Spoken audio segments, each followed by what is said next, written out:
لیگی رہنما دانیال عزیز کو احسن اقبال کے خلاف بیان بازی مہنگی پڑ گئی۔ نون لیگ نے اظہار وجوہ کا نوٹس جاری کر دیا۔ رانا ثناء اللہ نے تصدیق کر دی۔ دانیال عزیز نے لیگی رہنماؤں کو اہمیت دینے سے انکار کرتے ہوئے صرف نواز شریف سے بات کرنے کا اشارہ دے دیا۔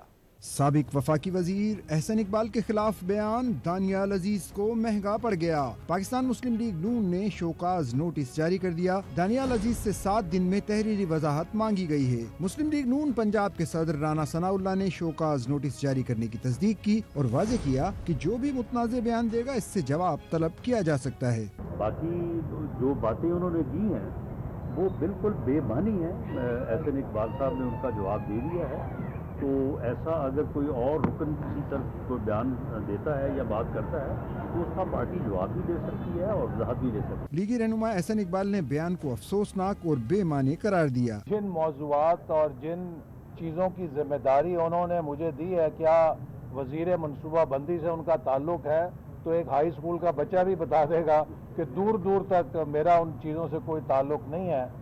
لگتا ہے کہ کوئی ان کی اپنی ذاتی بات ہے یا پھر یہ ہے کہ نام میرا لے کے کسی اور کو سنانا چاہتے ہیں کہ وہ بلاول بھٹو کی زبان کیوں بول رہے ہیں، مجھے نہیں سمجھ آتی، لیکن دکھ ہوا ہے۔ دانیال عزیز نے ڈان نیوز کے پروگرام ان فوکس میں شوکاز نوٹس ملنے کی تردید کر دی۔ واضح کیا کہ انہیں شوکاز نوٹس کی پرواہ نہیں، نواز شریف ان سے بات کرنا چاہیں تو کر سکتے ہیں۔ نہ مجھے کوئی پہنچا ہے شوکاز نوٹس، لیکن اگر دیا ہوگا تو میں یہ کہنا چاہتا ہوں کہ یہ جو رانا برادران ہیں ان کے شوکاز نوٹس سے مجھے کوئی سروکار نہیں ہے۔ میاں صاحب مجھے بہت اچھی طرح جانتے ہیں، ان کے لیے میں نے ہنس کے اپنی سیاست داؤ پہ لگا دی، تو وہ پاکستان آئے ہیں تو مجھے اچھی طرح سے جانتے ہیں۔ اگر انہوں نے بات کرنی ہوگی میرے ساتھ تو وہ کر سکتے ہیں ضرور۔